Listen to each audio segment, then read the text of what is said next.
एक गांव था इस्लामपुर, जहां अब्दुल्ला नाम का एक गरीब परिवार रहता था। उसके 2 बच्चे थे, बेटी रेशमा और बेटा राहिल। अब्दुल्ला का परिवार बहुत ही गरीब था। अब्दुल्ला खेती किसानी में मजदूरी का काम किया करता था। वो जो पैसे कमाता उससे अपने परिवार का पेट पालता था। बाबा ये लीजिए, पानी पी लीजिए। माशाअल्लाह मेरे बेटे, बिस्मिल्लाहिर्रहमानिर्रहीम। पानी पी के तो ऐसा लगा है जैसे सारी थकान ही मिट गई। बेटी रेशमा, ओ बेटी रेशमा, कहाँ हो? इधर तो आइए।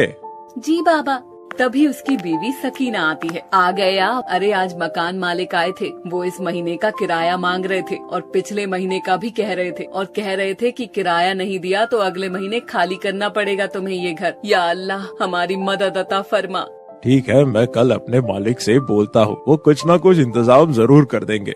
अगले दिन अब्दुल्ला अपने मालिक से बोलता है, मालिक मुझे कुछ पैसे मिल जाते उधार तो मैं अपने घर का किराया दे पाता। अहो अब्दुल्ला भाई, घर में कोई परेशानी है? हाँ मालिक, मैं इतने नहीं कमा पाता हूँ, अपने परिवार को पेट भर खाना भी नहीं खिला पाता। 2 वक्त की रोटी का जुगाड़ कैसे होता है ये तो मेरा अल्लाह जाने। घर का भी किराया है, उसी का कर्जा हो गया है। अगर पैसे न दिए तो घर का मालिक हमें घर से निकाल देगा। अच्छा तो ये बात है, तुम एक काम क्यों नहीं करते? ये 2 बकरी के बच्चे हैं, तुम इन्हें ले जाओ और बड़ा करना, उन्हें अच्छे दामों में बेचना, जिससे तुम्हारी सारी परेशानी दूर हो जाएगी। अल्लाह तुम्हारी मदद अता फरमाए। इस तरह अब्दुल्ला वो दोनों बकरी के बच्चे अपने घर ले आता है, जो देखने में बहुत ही खूबसूरत होते हैं। ये देखकर राहिल और रेशमा बहुत खुश होते हैं।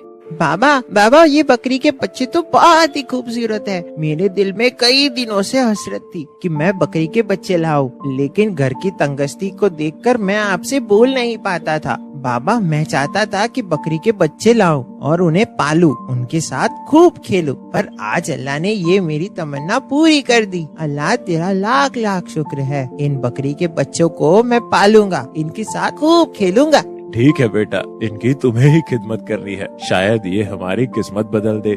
राहिल उन दोनों बकरी के बच्चों को जंगल ले जाता है और उन्हें हरे पत्ते खिलाता है। बाबा कहाँ हो? बाबा क्या हुआ बेटा? बाबा मैं इन दोनों में से एक का नाम रखूंगा बादल और एक का नाम बादशाह, ठीक है ना बाबा? बेटा जैसी तुम्हारी मर्जी, अब ये तुम्हारी अमानत है और तुम्हारा खिलौना भी, उनका अच्छे से ध्यान रखना। ठीक है बाबा, मैं इनका अच्छे से ख्याल रखूंगा। राहिल उन दोनों बकरी के बच्चों के साथ खूब खेलता। वक्त कैसे पंख लगाकर उड़ जाता है पता ही नहीं चलता। वो अब दोनों बकरे बड़े हो गए थे। अम्मी जान आप कहाँ हो? आइए ना यहाँ। क्या हुआ बेटा? अम्मी जान, बादल और बादशाह ये दोनों तो बड़े हो गए, लेकिन मैं क्यों नहीं बड़ा हुआ? अम्मी जान बताइए ना। सकीना हंसते हुए अरे बेटा, जानवर जल्दी बड़े हो जाते हैं और इंसान के बच्चे जल्दी बड़े नहीं होते। तुम्हारे बाबा होते तो ऐसे में ये देखकर बहुत खुश होते कि उनके लाए हुए बकरे आज बड़े हो गए हैं और बहुत ही खूबसूरत हो गए हैं। अच्छा अम्मी जान, बादल और बादशाह को घुमाने के लिए ले जाता हूँ।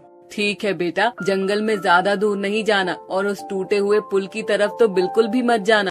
वो तीनों जंगल की ओर निकल जाते हैं। राहिल बादल और बादशाह को हरे हरे पत्ते तोड़कर खिलाता है। कुछ देर बाद राहिल को भी भूख लगने लगती है। तभी राहिल के मन में उस पुल को पार कर जाने की लालसा होती है, जहाँ बहुत सारे आम के पेड़ होते हैं, पर वहाँ जाना खतरे से खाली नहीं होता, क्योंकि वहाँ का पुल काफी पुराना हो चुका था, जिससे टूटने का खतरा था।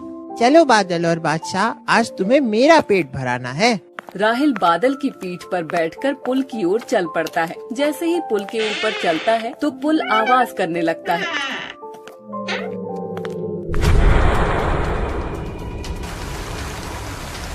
बादशाह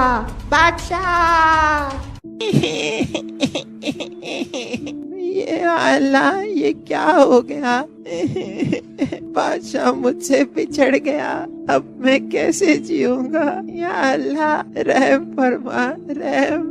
राहिल और बादल घंटों उस नदी की ओर देखते रहते हैं, लेकिन बादशाह का कुछ अता पता नहीं चलता। पानी का बहाव इतना तेज था कि बादशाह दिखाई नहीं दिया। वो दोनों घर की ओर जाते हैं, रोते हुए जैसे राहिल और बादल घर पहुंचते हैं। बेटा राहिल, तुम्हारे कपड़े गीले क्यों हैं? और बादशाह कहाँ है? लगता है तुम लोगों ने बाहर ही खड़ा कर दिया है मेरे बादशाह को। सकीना बाहर जाकर देखती है तो वहाँ कोई नहीं होता है, और वापस आकर देखती है तो राहिल की आंखों में आंसू थे। राहिल, बादशाह कहाँ कहाँ है? जल्दी बताओ बेटा, मेरा दिल बैठा जा रहा है। राहिल अम्मी जान से लिपटकर जोर जोर से रोने लगता है।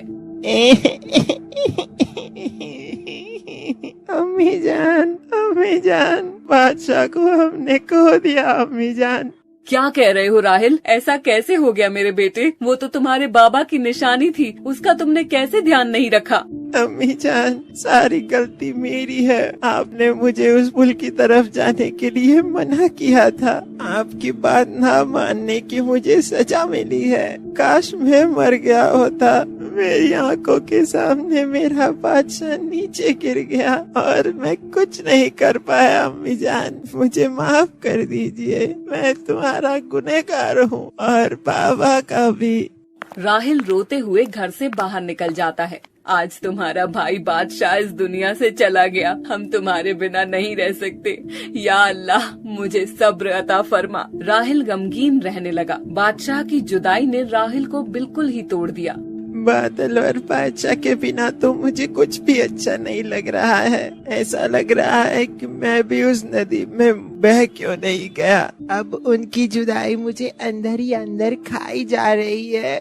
राहिल और बादल घर के बाहर भी होते हैं। वो क्या देखता है कि सामने से बादशाह उसकी ओर दौड़ कर आ रहा है। राहिल उसे देखकर बहुत खुश हो जाता है और उससे लिपटकर रोने लगा है। बादशाह तुम कहाँ चले गए थे मुझे छोड़कर? तुम्हारी जुदाई में मुझे जिंदा लाश बना दिया था। बादल नहीं होता तो शायद मैं भी इस दुनिया में नहीं होता। अम्मी जान, बाबा और बादल का ख्याल आ जाता है, बस इसीलिए मैं जिंदा हूँ। या अल्लाह, तेरा लाख लाख शुक्र है कि तुम जिंदा हो। इतने में सकीना बाहर आ जाती है। अम्मी जान देखो, बादशाह हमारे पास लौटकर वापस आ गया है। या अल्लाह, तेरा लाख लाख शुक्र है। या अल्लाह, तूने मेरी दुआ सुन ली, हमारा बादशाह हमारे पास लौटा दिया है। या अल्लाह, तेरा लाख लाख शुक्र है। वो चारों बहुत ही खुश होते हैं और अल्लाह से हाथ उठाकर दुआ करते हैं, अल्लाह हमारी किसी भी प्यारी चीज को हमसे जुदा ना करे। और एक बार फिर उनका परिवार पूरा हो जाता है। कुछ दिन बाद बकरा ईद का त्योहार नजदीक आ जाता है। बादल और बादशाह में से किसी एक को उन्हें बेचना था, लेकिन वो सोच नहीं पा रहे थे कि किसे बेचे। दोनों सबके दिलों की जान थे। एक दिन अब्दुल्ला दोनों बकरों को लेकर मंडी जाता है। राहिल उन दोनों बकरों को बेचने के लिए मना करता है, लेकिन घर के हालात इतने बिगड़ गए थे, अब्दुल्ला के सर पर बहुत सारा कर्जा हो चुका था। अब्दुल्ला दोनों बकरी को लेकर मंडी जाता। मंडी में अब्दुल्ला खड़ा होता, तभी एक शख्स आता। माशाअल्लाह, वल्लाह आपके दोनों बकरे बहुत ही खूबसूरत है। क्या आप इन्हें मुझे देंगे? नहीं, मैं सिर्फ दोनों में से एक को ही बेचूंगा। पर ऐसा क्यों भाई? मेरे सर पर कर्जा है, इसीलिए मुझे अपनी अजीज चीज को बेचना पड़ रहा है। ठीक है, फिर आप एक ही दे दो। खरीदार पैसे निकालकर दे देता है और बकरे की रस्सी अपने हाथ में ले लेता है। जैसे ही वो रस्सी लेता है तो बादल अब्दुल्ला से लिपटकर रोने लगता है।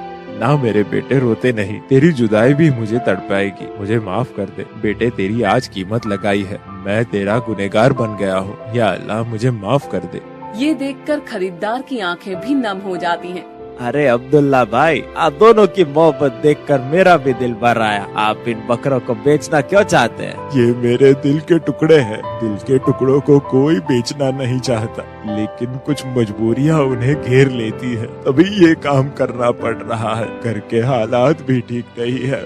मेरे सर पर घर का कर्ज हो चुका है, इसीलिए मुझे इन्हें बेचने के लिए लाना पड़ा। अब्दुल्ला भाई, ये लीजिए 50,000 रूपए मेरी तरफ से। आप अपना कर्ज उतार दीजिए। ये मेरी तरफ से है। इस बार मैं कुर्बानी नहीं दूंगा। मेरा सदका ही कबूल अता फरमाए अल्लाह। और वो तीनों खुश हो जाते हैं और घर के लिए आ जाते हैं। या मेरे अल्लाह, तू बहुत ही रहीम और करीम है। तू गरीबों की सुनने वाला है। इस तरह से अब्दुल्ला के सर से सारी उधारी उतर जाती है और बादल बादशाह भी नहीं बिकते। बेटा राहिल, बकरा ईद नजदीक आ गई है। हाँ अम्मी जान, मैं जानता हूँ आप मुझसे क्या कहना चाहते हो। ये पत्थर मैं अपने सीने पर जरूर रख लूंगा। मैं जानता हूँ मुझे अपनी प्यारी चीज अल्लाह को कुर्बान करनी है।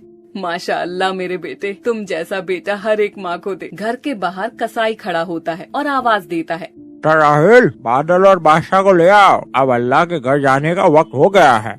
वो चारों मिलकर खूब रोने लगते हैं। बादशाह बादल, तुम्हें मैंने अपनी जान से भी ज्यादा चाहा है। दुनिया में सबसे मेरी प्यारी चीज तुम ही हो, और वो भी अल्लाह की राह में तुम्हें कुर्बान कर रहा हूँ। अल्लाह मेरी प्यारी दोनों चीजों को कबूल अता फरमाओ। मेरी जान, इस दुनिया से अच्छा अल्लाह का घर है जहाँ हम जरूर मिलेंगे। सही कहा मेरे बेटे, मरने के बाद अल्लाह तुम्हें तुम्हारी प्यारी चीज अता फरमा देगा। तुम तीनों जन्नत की वादियों में खूब खेलना, वहाँ तुम्हें कोई जुदा नहीं कर पाएगा। हमेशा तुम्हारे बादल और बादशाह तुम्हारे साथ रहेंगे, और हाँ, पुल सिरात रास्ता में भी तुम्हें पार कराएंगे, जो तलवार से भी ज्यादा तेज और बाल से भी बारीक है। इस तरह वो दोनों अल्लाह की राह में हाथ उठाते हुए बादशाह और बादल के लिए दुआ करते हैं। हमारे बादल और बादशाह को अल्लाह मकाम अता फरमाए। या अल्लाह, हमारे गुनाहों को माफ अता फरमा, हमें नमाज और कुरान पढ़ने की तौफीक अता फरमा, हमारा दिल गुनाहों से पाक अता फरमा और कुर्बानी कबूल अता फरमा, हर एक गरीब की गरीबी को दूर अता फरमा। इस तरह वो लोग बादल और बादशाह को अल्लाह की राह में कुर्बान कर देते हैं।